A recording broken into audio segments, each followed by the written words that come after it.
Hello and welcome back to the podcast. So lovely as always and humbling to have you here to explore these things together, to explore society together, to ultimately be questioning and expanding our belief systems and our subconscious so we can constantly be evolving and becoming better. If you're watching this on YouTube, for those of you that listen to this on a podcast platform, thank you so much for that. It would help the podcast so much if you were able to subscribe and to even leave a rating. That would be awesome to keep us going. And if you're watching this on YouTube, so this podcast is actually delivered in video form on YouTube, you might notice that my background isn't my usual background. It's no real major reason other than I kind of just simply felt like sitting on the floor. The floor was calling me today. And I've kind of been sitting on the floor a lot lately, so I imagine that the next few episodes are probably going to be on the floor. I might get back to my seat eventually. But either way, however you're listening to this podcast, thanks so much for joining me and thanks so much for following along. I really appreciate it.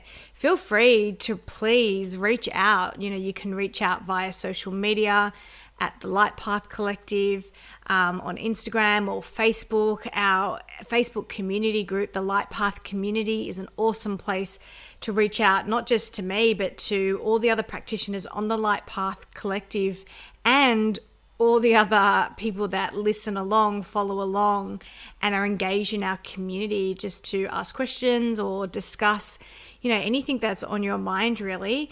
But like I said, reach out, if there's anything that you'd love us to talk about here, anything you're questioning. I learn just as much from that, just as much from you guys as I do from, my own experiences that I'm kind of sharing with you here.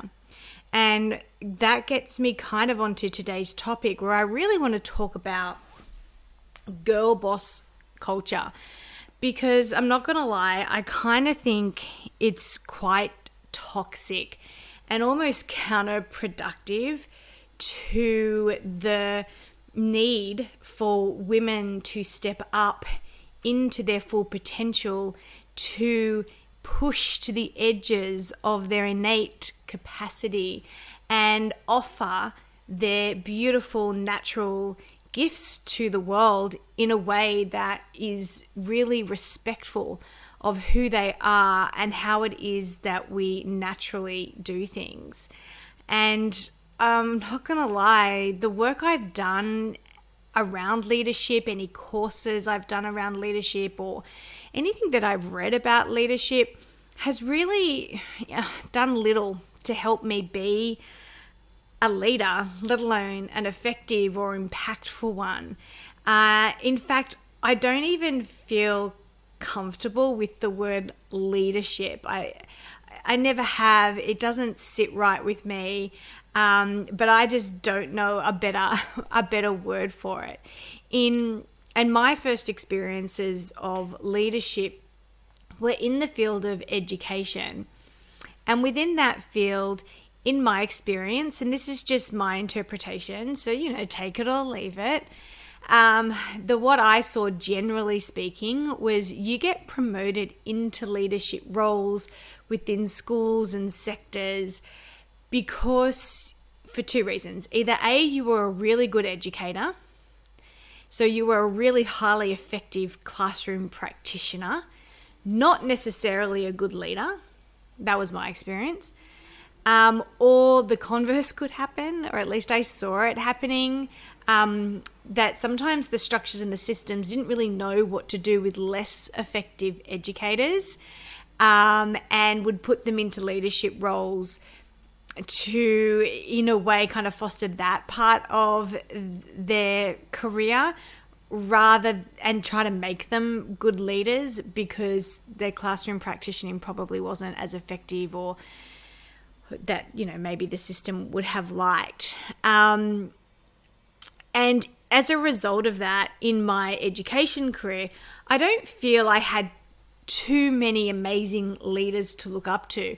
A lot of amazing people, and I think that's the cool thing about education. You don't get into education because you're a bad person. You're usually getting into it because to your core you have this calling, this vocation to serve. And so most people I found working alongside or for in education were truly heart-centered people. They were following a vocation, which is so beautiful. And so I loved that experience of it. Did I get to look up to and learn from many amazing, dynamic, inspiring leaders? No. And although I did have one amazing leader quite early on in my career, and this leader happened to be a woman. And as I reflect on her leadership style, she embodied what I can see now with a lot of hindsight, the leadership qualities that Brené Brown talks about a lot. And this was way before Brené Brown was in my awareness, let alone the public domain. But what I really liked about this leader's leadership style was that she was very clear, and she was very fair, and she was very consistent. And they are qualities that Brené Brown often attributes to being really effective within relationships, let alone within leadership. And I think as a woman, when you're very clear and you're very fair and you're very consistent, that can come off as, or people perceive it as, maybe the less desirable female qualities of maybe being a little bit cold, a little bit too down the line, a little bit too structured in their leadership. But I loved it because I always knew where I stood, where the boundaries were, and what the expectations were of and for me. And I have worked with then many wishy-washy leaders, some of them being men, and I found it so frustrating and very, very uninspiring to work with them. And then, came the term, in the rise of social media, that I witnessed this term girl boss. I cannot stand this term. I find it so toxic. And here is why. If a boss is a boss, then why do we have to genderize it? We never ever say boy boss. We never ever say, oh, you're so boy bossing today. Or I boy bossed so hard I'm exhausted. No, but you do hear genderizing around girl bosses, like girl boss so hard that, now I have responsibilities. I don't know a woman without a million responsibilities in her life, just quietly, boss or not. So I really hate that the girl boss rise, or this phrase, has genderized leadership, where it's just another example of where men don't get that. And the saying, actually, in my experience of it, hearing it, refers to a woman who has asserted her authority or has expanded into her wisdom and her skill set, rather than a woman who is simply respected because of the position that she may hold. So it's almost as if, as a woman, we have to justify why we are in a position of leadership, not power, but leadership, where we have the responsibility to maybe drive a business forward, where we have the responsibility to oversee a project or a department, where we go into our own businesses and become responsible for the entire organization and running of that. And so the term girl boss is all about a woman who's asserted that, rather than, I find, and the way I'm receiving it, you might receive it totally different, totally fine. Rather than just being respected because she has had the guts to put herself out there. She has had, she's willing to do the work to foster all the skills or the expertise that she needs in order to facilitate a work environment for herself or other people. I also think girl boss reads with aggression, which at its core is not a female quality. I could apply this to also like bad bitch. Like, I hate any kind of term or saying where women are referred to in really derogatory ways. Like, she's my bitch, she's my bad bitch. I can't stand it. And this is another one that goes to that. Because again, conversely, you don't hear men talk about each other that way. Like, you don't hear men talk about their counterpart saying, oh, you bad bastard, or whatever the synonym would be in terms of genderizing that. And what I find is it's mostly women saying girl boss or bad bitch, stuff like that. It's not, in my experience, this might not be true, but I don't find men saying that a lot. And it just feels energetically like a really aggressive energy behind that term, because it's got that connotation of that working hard, that hustling, that aggression to push forward. And I'm not saying that women cannot be aggressive when required, but it's actually when required. It's not within our divine feminine nature. And ultimately, I think girl boss culture, this culture of genderizing women in leadership and personifying them down to these really slangish kind of terms, really actually encourages women to be really in their masculine or even in their hypermasculine. And if you're in your hypermasculine, then you actually by default are abandoning your beautiful feminine essence. So, I'm not going to go huge into masculine and feminine energy here, because I think we've kind of all got an understanding of that.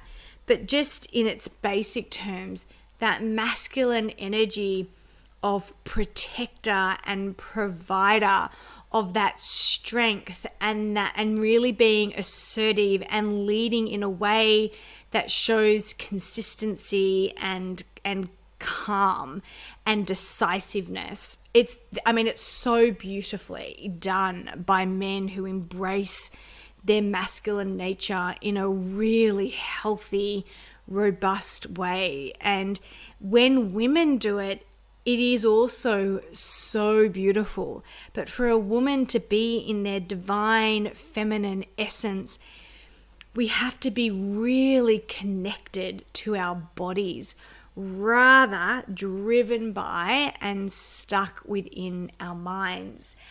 Whereas beautiful divine masculine energy is more mind-centered rather than body-centered. And this isn't a conversation at all about men and women and who does it better. I actually want this conversation to celebrate the differences and to embrace the differences and to honor the differences. But by using these phrases in a little bit of a throwaway or a gimmicky way, we are kind of pulling the essence of the woman. If you want to be a leader, if you want to be respected as that, you're girl bossing, it's damaging our feminine nature and drawing us away from our beautiful truth and our authenticity. And whenever that happens, it damages us. It damages us mentally or psychologically. It damages us emotionally, and it actually damages us hormonally. I have never, I think I got massively hormonally imbalanced and sick. Well, I don't think, I know. I got massively imbalanced when I was, it felt like being forced to lead and to work and to act in a way that felt so counteractive and so counter-natural to how I would usually like to do it, because I was told, this is how you lead, this is how we expect you to do it. Even when I knew it was wrong, I knew it was not effective, and I knew I was actually being positioned in really difficult spots a lot of my career in middle management, in education. And it harmed me so much so that I do actually have a hormonal disorder now. I have an autoimmune disease now. Like, it really does damage us. And I'm not saying that means that women can't be in leadership, that we can't be a boss or, be really successful in our chosen fields. I'm absolutely not saying that at all. But what I am saying is, definitely in my experience, and just hearing things like girl boss culture, like I work so hard, now I'm girl bossing, or I girl boss so hard that now I have all these responsibilities. I think it's just shining a light on that aspect of women being pulled away from their divine feminine essence and into their masculine essence in their mind, which we have both, and we can use both for sure. But basically it pulls us into complete and utter imbalance and burnout from this like harsh or more rigid hustle culture that is so praised in our society. And what's interesting is that personally, I quite like a hustle. I love a challenge, and it really motivates me.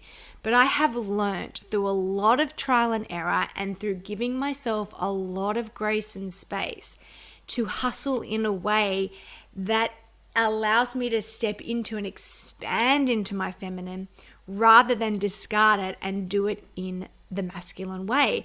So when I'm working hard or setting myself challenges, they only come from my intuitive nudges.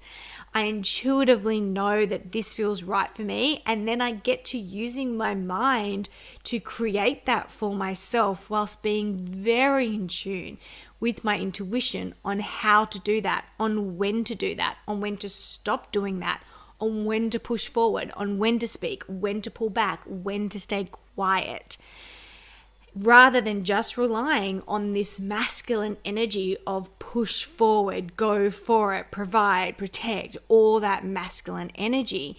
And I mean, women, our mental load is so huge. I mean, how many hours do you spend a day planning for your life, working, organizing, thinking for the home, thinking for other people, even if you're just on your own, planning for the meals that you're making, the schedules that you have, the socializing that you do, the organizing around that.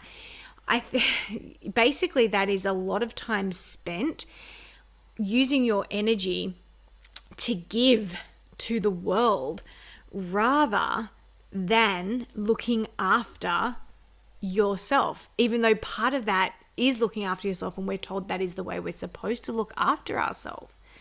So what happens when we lean into this girl boss narrative is that our beautiful essence of femininity is replaced by beautiful divine masculine qualities, which maybe aren't really completely for us. They're for us to an extent, of course, just as a man's intuition and their emotions and their sensitivity and their empathy is for them as well. But basically, things like our intuition is being replaced with strategic and logical thought. Our sensuality, the way in which we dress, the way in which we move, the way in which we show up into the world, becomes really masculinized with even just our outfits, or the way we speak, or the way we're not supposed to act or respond. our softness, our lusciousness is replaced by this formality, this stay inside the lines, these rules, this rigidity, and almost like it feels a little bit tense. Our feelings, our emotional body, which is so wise, kind of gets swallowed up with all the headiness of, numbers and documents and analytical takes on spreadsheets. Now, do we have to do all these things? Sure. But can we do them in a way that honors our feelings, our intuition, our sensuality, and how beautiful and soft we are? Absolutely. Women at our core, we are very playful. We're here to dance, to be in life in a way that is fun. And when we're girl bossing, we're serious, we're in control, we're in that hustle. And we don't want to be in this world. We don't want a world where women are extremely masculinized. And we need to start doing something about this. I'm sure every single person knows a woman in their life, or maybe you are this woman in your life, who is extremely capable, extremely intelligent, successful, has all their shit together, like is just awesome, and cannot find an amazing masculine partner. And I would argue it's probably because through the rise of the feminine and equality, we've gone a bit too far. And in that too far, in that pendulum swing, we've kind of left men behind a bit, and we've definitely, I believe, left them quite confused. It's almost as if we said we didn't need a man, that we could do anything a man can do. But guess what? I don't want to do everything a man can do. And I want men to stand up in their divine masculine and really embody all those beautiful qualities. And I know for that to happen one by one, each of us women have to really stake a claim and really on our own and live in our absolutely beautiful feminine energy. And I think, it's very recent history. It's very, very recent history that women have been fighting for this equality, and we are still fighting. But I think, like I said, the pendulum may have swung a little bit too far. And I think the way back to equality is to appreciating and understanding that these two energies, of which we possess both individually, but then as a society, are different. And that is wonderful because they're so complementary. That working together with all of us in our own authenticity actually makes the dish of the humanity, of the business, of the relationship, whatever it is, it actually makes it so delectable. It's not too salty. It's not all sweet. It's got this amazing, beautiful balance. So how do we overcome this? Because let me tell you something. It's not the man's or the masculine's role to fix this. It's actually up to us as women, ironically, to lead and show up unapologetically in our divine feminine. So what can we do? Well, we can obviously practice connecting to our feminine essence. And I get that most women don't know how to do that. I am currently creating a beautiful course to help you do that. But connecting to your feminine essence is the first thing. What is your feminine essence? What does it feel like? What does it look like? What do you enjoy about it? To really spend a lot of time embracing that.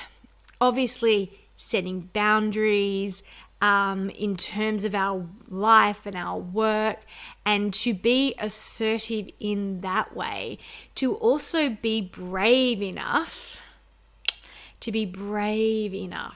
to show up in the working environment, embracing your feminine qualities. Like a simple example of this is I think it would be perfectly acceptable. Tell me if I'm wrong out there, because I don't work in corporate, but I kind of feel like if a man said, I have this gut feeling, I have this gut feeling that this is the right thing to do, this is the right way to go. That's way more acceptable than a woman saying, I feel really intuitively strongly that this is the right decision. Same concept. For men, they're just using a masculine way of describing intuition, and the women's just using their feminine way of describing intuition, actually using the word intuition. Same thing, but I wonder what would be more accepted in a meeting space or around the table. And I think, like I said, that it is us women that have to show the way and drive this forward. Told you we were natural leaders. But men too can really help in this. Men need to step up and start protecting the women in their life, in their home life, in their work life.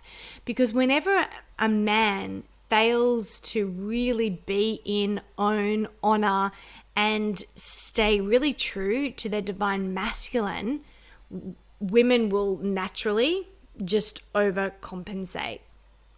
We will step into that masculine role. So for men, that's just allowing her to be the woman, to be chivalrous, take her on dates, to encourage her and help her set boundaries, to really encourage her to expand and relax and have fun while he leads, and he takes the reins for a bit, so she feels safe to expand and to soften and to be out of that control, go, girl boss energy, and give her the space to really, really surrender into her body.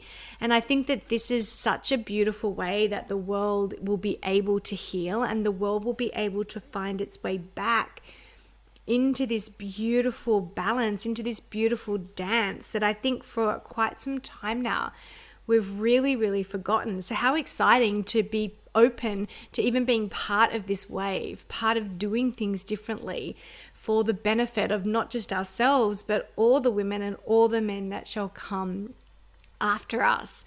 So I'd love to hear your thoughts. Ultimately, I think it's just being us being mindful of the words that we use, knowing that the words that we use will have their own energetic pull behind them, and to be really conscious that we're using words that empower, acknowledge, and respect our authenticity and our truth, rather than degrade it or try to match it or make it something that it is not. Would love to hear your thoughts over on the Light Path Collective Facebook group. Because I'm sure that this is going to be a triggering topic and people might not like everything that I've said. I'm open to the discussion because it's just learning and thinking out loud and reflecting on my personal experiences of managing this energy. But for now, as always, I invite you to explore your divine feminine and to fall in love with the true essence of who you are. And as you do, as always, I'll be sending you so much love and light.